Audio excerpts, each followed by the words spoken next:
থাকি দূরে দিশে হারাম, এই হৃদয়ে লাগে বেদনা।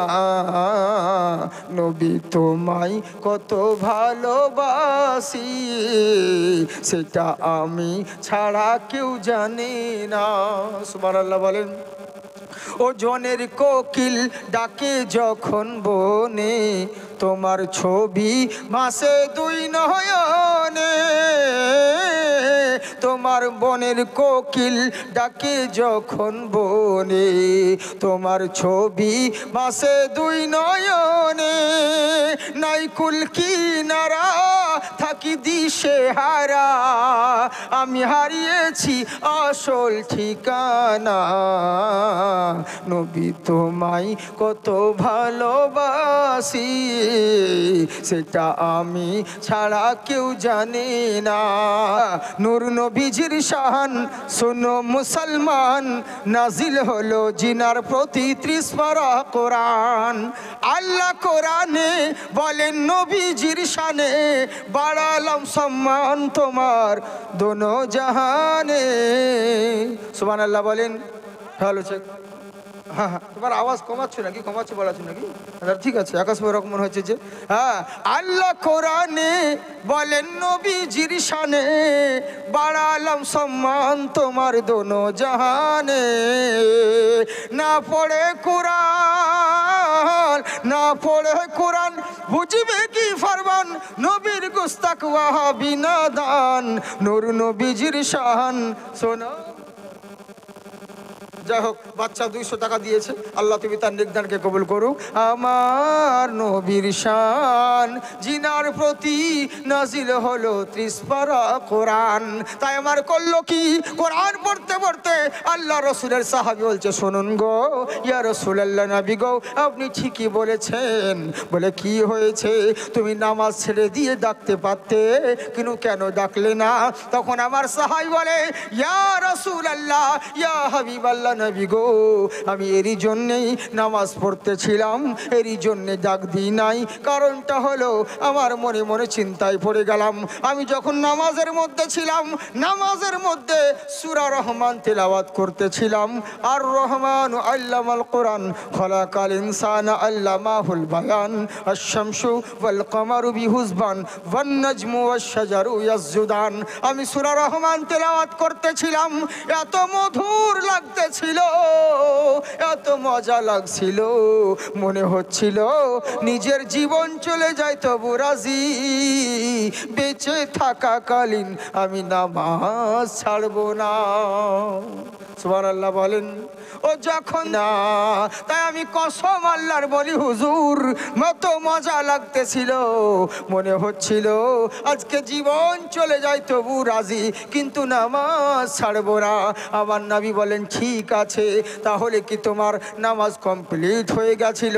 সাহাবী আবার বলছেন, হুজুর গো আমার নামাজ কিন্তু শেষ হয় নাই। বলে তাহলে তুমি যে ডাক দিলেই নামাজ কি শেষ হয়ে গেছিল? বলে না হুজুর, শেষ হয় নাই। বলে তাহলে যে তুমি ডাক দিলে? বলে হুজুর নামাজ পড়তে পড়তে মনে খেয়াল চলে এলো, মনে ধারণা চলে এলো, আমি যদি মরে যাই, আমি মরে গেলে পরে আমার জন্যে, আমি মরে গেলে ইসলামের কোনো ক্ষতি হবে না, আমি যদি মরে যাই ইসলামের কোনো যাই আসে না।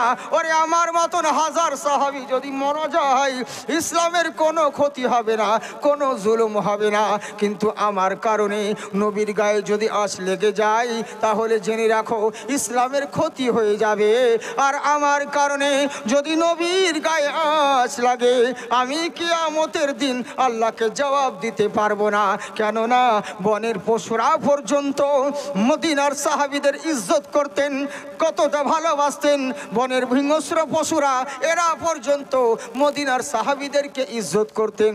ওরা কখনো রাস্তার ধারে আসতো না। যখন আল্লাহ রাসূলের কাছে গিয়ে বলেন, ইয়া রাসূলুল্লাহ, নবী গো আপনার ওয়াজ শুনতে শুনতে শুনতে সন্ধে হয়ে গেছিল হুজুর, কখন রাত্রি হয়ে গেছে আমরা বুঝতে পারিনি। কারণ আল্লাহ রসুলের যখন ওয়াজ করতেন সাহাবীরা বিভোরভাবে ওয়াজ শুনতেন, কখন সকাল হতো আর কখন কত রাত্রি হতো সাহাবীরা টের পেত না। এবার করলো কি, একদিন আমাবস্যা রাত্রিতে নবী মুস্তাফার ওয়াজ শুনতে শুনতে সাহাবীরা করলো কি, ওয়াজ শুনতে শুনতে যখন রাত্রি হয়ে গিয়েছে সাহাবী সবাই যে যার বাড়ি চলে গেল। এবার পা বাড়ানো যায় না, এত অন্ধকার। দুইজন সাহাবী তিনাদের বাড়ি হলো অনেক দূরে, রাস্তা ঘুটঘুটে অন্ধকার। নবীর কাছে হাজির হয়ে গেল, ইয়া রাসূলুল্লাহ নবী গো, আপনার ওয়াজ শুনতে শুনতে কখন জানি রাত্রি হয়ে গেছে, এত রাত আমরা বুঝতে পারিনি। তাই হুজুর এত দূর বাড়ি যাব কেমন করে, আপনার কাছে এসেছি, একটু যদি লাইটের ব্যবস্থা করতেন, চেরাগের ব্যবস্থা করতেন। চেরাগ বোঝেন তো? আমরা বুঝি। এখনকার অনেক ছেলেরাই দেখবেন জানে না চেরাগ কাকে বলে, ডম্ফু কাকে বলে, হানিকেল কাকে বলে জানে না। আর কিছুদিন পরে আরও জানবে না, কারণ ডিজিটাল যুগ, বুঝলেন? এখন ডিজিটাল সময় তো, মোবাইলে হয়তো হচ্ছে, কি করে বুঝবে?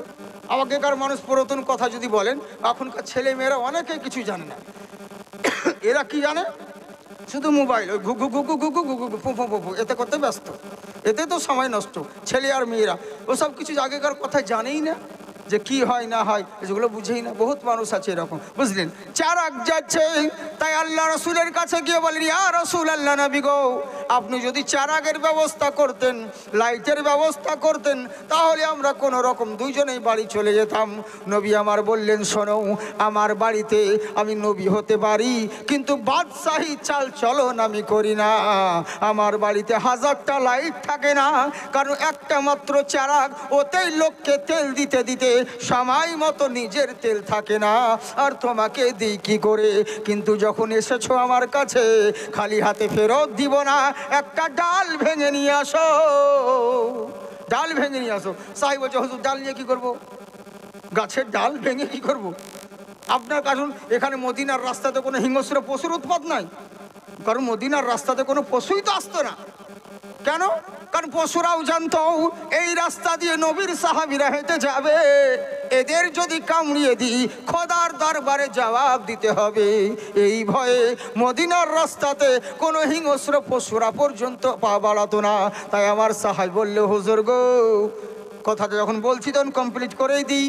সাহাবীরা বললেন, হুজুর, তাই মদিনার রাস্তায় কোনো হিংস্র পশুর উৎপাত নাই, শিয়ালের উৎপাত নাই, বাঘের উৎপাত নাই, তাহলে লাঠি নিয়ে কি করব? লাঠি আনছে বলছেন কেন? বলে, তোমাদেরকে যা বললাম তাই শোনো, আগে লাঠি নিয়ে এসো। একটা ডাল ভেঙে নিয়ে এসে নবীর কাছে যেমন হাজির করে দেওয়া হলো, নবী আমার ডালটাকে হাতে ছুলেন, ছুঁয়ার পরে বলছেন, এই লাঠি রে, তোর কোনো ক্ষমতা নাই, তোর কোনো অস্তিত্ব নাই, আজ আমি তোকে লাইট তৈরি করব। আল্লাহু আকবার বলে যেমন নবী মুস্তাফা নিজের হাত মুবারকে ধরে যেমন হিলিয়ে দেওয়া, সঙ্গে সঙ্গে দেখছে লাঠিটা টিউব লাইটের মতন আলা জ্বলতে আছে। সুবহানাল্লাহ বলে কি বাবু? আচ্ছা, 500 টাকা দিয়েছে একজন, আল্লাহ তুমি তার নেকদানকে কবুল করো। কেমন নবী চিন্তা করতে পেরেছে? টিউব লাইটের মতন আলা জ্বলতে আছে লাইটটা, লাঠিটা। এবার এই দুজন সাহাবী বেশ চলে গেলেন বাড়ি। এবার বাড়ি যে যাবে, এবার দুজনের বাড়ি জাল দুই জায়গায়। একজনের বাড়ি হেমতাবাদ থেকে কাশিমপুর, আর আরেকজন যাবে ধুয়ারই। কি করবে রে? দুজন তো দুই দিকে, এ যদি ওকে পার করতে যায় তাহলে ওকে পার করতে যেতে হবে, ওকে পার করতে গেলে আবার একে পার করতে হবে, এমনি করতে তো রাত্রি শেষ হয়ে যাবে, রাত্রি চলে যাবে। কি করা যায়? একটা মাত্র লাঠি, আর দুজন যাবে দুই দিকে, কি করবে? তাই এই সাহাবীরা চিন্তা করলেন, ওরে শোন, আমরা তো নবী নই, কিন্তু নবীর গোলাম তো বটেই।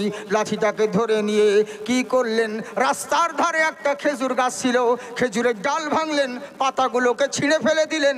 ছিঁড়ে ফেলা দেওয়ার পরে ওই ডালটা এই ডালের সঙ্গে দুটো একসঙ্গে করে দিল। একসঙ্গে করে দেওয়ার পরে সাহাবীরা চোখ বন্ধ করলেন, বলে, শোনো, আমরা জানি আমার নবী শুধু নূর নন, আমার নবী হলেন নূরুল আলা নূর। নবী যেই জিনিসটাকে টাচ করে দেন, ছুঁয়ে দেন, সেটা পর্যন্ত নূর হয়ে যায়, ক্ষমতাবান হয়ে যায়। তাই আমার সাহাবী চিন্তা করলেন, আমাদের ক্ষমতা, আমরা নবী নই,